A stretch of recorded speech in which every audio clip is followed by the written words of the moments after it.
Good morning students. हम लोग geography का फर्स्ट चैप्टर पढ़ रहे थे, उसी में हम आगे देखेंगे।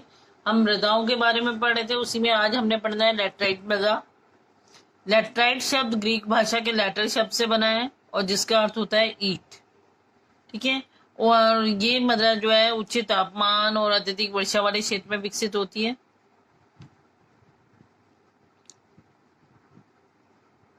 और अत्यधिक तापमान के कारण इसके अंदर जो जैविक पदार्थों को अपघटित करने वाले बैक्टीरिया इसमें नष्ट हो जाते हैं। लैटराइट मृदा पर अधिक मात्रा में लैटराइट मृदा मिट्टी में क्या करना पड़ता है, अधिक खाद या रासायनिक उर्वरक डालकर इसे खेती की जा सकती है। इसमें जब तक हम इसमें उर्वरक या खाद नहीं डालेंगे तब तक ये खेती लायक नहीं होती। यह मृदाएं मुख्य तौर पर कर्नाटक, केरल, तमिलनाडु, मध्य प्रदेश और उड़ीसा तथा असम की पहाड़ी क्षेत्रों में पाई जाती है। कहाँ पाई जाएगी ये? कर्नाटक में, तमिलनाडु में, मध्य प्रदेश में, उड़ीसा में, असम में। हाँ। मृदा संरक्षण की उचित तकनीक अपनाकर इन मृदाओं को पर कर्नाटक, केरल और तमिलनाडु में चाय और कॉफी उगाई जाती है। और लैटराइट मृदा में क्या उगाया जा रहा है? चाय और कॉफी। तमिलनाडु, आंध्र प्रदेश और केरल की लाल लैटराइट मृदाएं काजू की फसल के लिए भी अधिक उपयुक्त है। अब इसमें कहीं तो चाय कॉफी उगाई जा रही है और कहीं पर इसमें काजू की फसल उगाई जाती है। मरुस्थलीय मृदा, मरुस्थलीय मृदाओं का रंग लाल और भूरा होता है।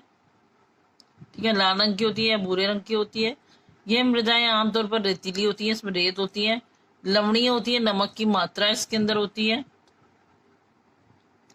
कुछ क्षेत्रों में नमक की मात्रा इतनी अधिक है कि झीलों से जल वाष्पीकृत करके खाने का नमक भी बनाया जाता है। अब वो कह रहे हैं कि कहीं कहीं पे तो इतना नमक इसके अंदर होता है कि झीलों का वाष्पीकरण करके वहां से नमक बना लिया जाता है, कि उसके पानी को सुखा के नमक बनाया जाता है। सूक्ष्म जलवायु और उच्च तापमान के कारण जल वाष्पन दर अधिक है। तापमान अधिक है यहाँ पे, तो इसलिए जल का वाष्पन भी अधिक हो जाता है। और मृदाओं में ह्यूमस और नमी की मात्रा कम होती है। अब इसमें इस यहाँ की मृदा में ह्यूमस भी कम होगा और नमी भी कम होती है। मृदा की सतह के नीचे कैल्शियम की मात्रा बढ़ती चली जाती है और नीचे की परतों में चूने के कंकड़ की सतह पाई जाती है। अब वो कह रहे हैं कि कैल्शियम की मात्रा बढ़ती चली जाती है। कैसे? कि नमी की मात्रा इसमें कम होती है और सतह के नीचे कैल्शियम की मात्रा बढ़ती जाती है और चूने कंकड़ की सतह पाई जाती है, जिसकी वजह से चूने में कैल्शियम माना जाता है ना, तो इसलिए वहां पे कौन सी नीचे परत पाई जाएगी? चूने की। इसके कारण मृदा में जल अतः संयंदन अवरुद्ध हो जाता है। इस मृदा को सही तरीके से सिंचित करके कृषि योग्य बनाया जा सकता है, जैसा कि पश्चिमी राजस्थान में हो रहा है। और इस मृदा की अगर हम अच्छी तरह सिंचाई करेंगे तो इसे हम कृषि योग्य बना सकते हैं। वन मृदा, ये मृदाएं आमतौर पर पहाड़ी और पर्वतीय क्षेत्रों में पाई जाती हैं, जहां पर्याप्त मात्रा में वन उपलब्ध है। ठीक है, ये मृदाएं कहाँ पाई जाती है? पर्वतीय क्षेत्रों में। और जहां पर क्या है? पर्याप्त मात्रा में हमें वन उपलब्ध है। इन मृदाओं के गठन में पर्वतीय पर्यावरण के अनुसार बदलाव आता रहता है। ठीक है, पर्वतीय क्षेत्रों में पाई जाएगी जहां पर वर्षा वन उपलब्ध होते हैं और इसमें बदलाव भी पाया जाता है। जैसे जैसे पर्वतीय पर्यावरण होता है वैसे वैसे। नदी घाटियों में यह मृदाएं दोमट और सिल्टदार होती हैं, अगर हम नदी घाटियों की साइड देखें तो।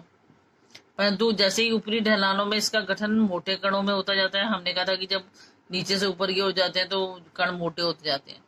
हिमालय की हिमांशी क्षेत्रों में इन मृदाओं को बहुत अपरदन होता है और यह अधिक सिलिक तथा ह्यूमस रहित होती है। अब कह रहे हैं कि हिमालय के जो अगर हम हिमांशी क्षेत्रों को देखते हैं, ठीक है, वहां पर इसका अपरदन बहुत अधिक होता रहता है।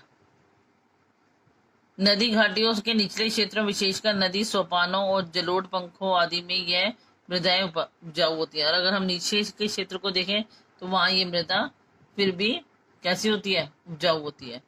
मृदा अपरदन और संरक्षण, मृदा के कटाव और उसके बहाव की प्रक्रिया मृदा अपरदन कहा जाता है। जब किसी भी कारण से मृदा की जो ऊपरी परत होती है वो बह जाती है तो हम उसे कहते हैं मृदा अपरदन। और वो किस वजह से हो सकता है? मृदा के बनने किस वजह से होता है? हवा या पानी से होता है वो। मृदा के बनने और अपरदन की क्रियाएं आमतौर पर साथ साथ चलती हैं। जैसे जैसे मृदा बनती जाती है और वैसे ही उसकी अपरदन क्रिया भी होती रहती है। दोनों में संतुलन होता है, परंतु मानवीय क्रियाकलापों और वन पुनः पशुचारण, निर्माण और खनन इत्यादि से कई बार, वो कह रहे हैं वैसे तो जितनी मृदा बनती है उसी के अनुसार उसमें ये सिस्टम चलता रहता है अपरदन का। लेकिन जो मानव क्रियाएं कर रहा है आजकल, ज्यादा से ज्यादा पशुचारण, पशुओं को चरा रहा है या वनों को काट रहा है, ठीक है, खनन कार्य ज्यादा कर रहा है, खुदाई वाले कार्य ज्यादा कर रहा है, उसकी वजह से ये जो है ज्यादा होने लगी है। यह संतुलन भंग होता जा रहा है। मतलब प्राकृतिक तत्वों जैसे पवन, हिम नदी और जल मृदा अपरदन करते हैं।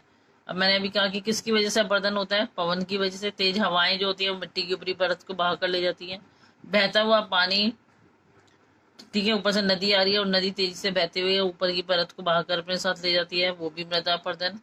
जल, ज्यादा मात्रा में अगर पानी डलता है तो वो भी अपनी ऊपरी परत में ही सबसे ज्यादा पोषक तत्व पाए जाते हैं मृदा के, तो वो ऊपरी परत हट जाने पर मिट्टी अनउपजाऊ हो जाती है।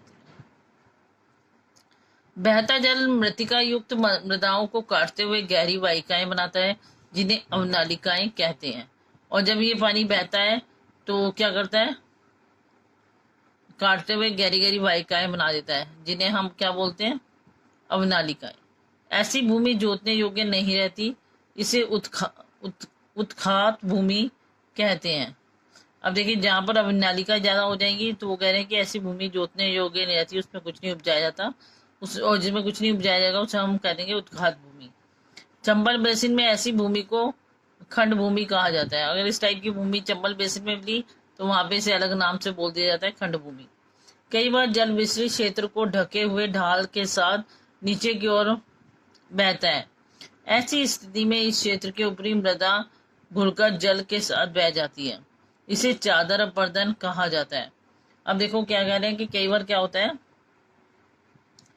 कि जल जो है ढाल से नीचे की ओर बहता है और वो अपने साथ मृदा के में जो घुले हुए पोषक तत्व है उनको बहाकर ले जाएगा। तो इस टाइप से बहने वाली मृदा को हम कहते हैं चादर अपरदन।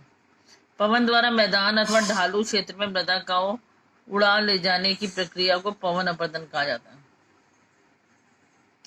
कृषि के गलत तरीकों से भी मृदा अपरदन होता है और गलत ढंग से हल चलाने, अब उन्होंने कहा कि हम गलत तरीकों से कृषि करते हैं उससे ही मृदा अपरदन हो जाएगा। हम गलत तरीके से हल चलाते हैं, उससे भी चलाने से भी ढाल पर ऊपर से नीचे की ओर हल चलाने से वाहिकाएं बन जाती है, जिससे अंदर से बहता पानी आसानी से मृदा का कटाव कर देता है। ढाल वाली भूमि पर समोच्च रेखाएं समांतर हल चलाने से ढाल के साथ बहाव की गति करती हैं, और अगर हम उसके साथ साथ समोच्च रूप में हल चलाएं तभी ठीक है। इस समोच्च जुताई कहा जाता है। ढाल वाली भूमि पर सोपान बनाए जा सकते हैं, ठीक है। अगर हम ढाल वाली जितनी भी भूमि है कि उससे मृदा बहे ना, तो उस पर हम सोपान बना सकते हैं। कृषि अपरदन को नियंत्रित करती है, जो सोपान कर लेते हैं उसको नियंत्रित करते हैं। पश्चिमी और मध्य हिमालय में सोपान अथवा सीढ़ीदार कृषि काफी विकसित है, और जितने भी हिमालय क्षेत्रों में कृषि की जाती है वो सीढ़ीदार कृषि की जाती है। सीढ़ियां बनाकर उस पर पौधे उगाए जाते हैं। बड़े खेतों को पट्टियों में बांटा जाता है। फसलों के बीच घास की पट्टियां उगाई जाती हैं। ये पवनों द्वारा जनित बल को कमजोर कर देती हैं। अब वो कह रहे हैं कि जो हमने खेती की उसके बीच में घास की पट्टियां भी उगा दी जाती हैं, ताकि वो मिट्टी को जकड़े रखें, बहने ना दे, ठीक है। तो इस तरीके को पट्टी की कृषि कहते हैं, जो घास की पट्टियां उगाई जाएंगी उसको। पेड़ों को कतारों में लगाकर रक्षक मेखला बनाना भी पवनों की गति को कम करता है।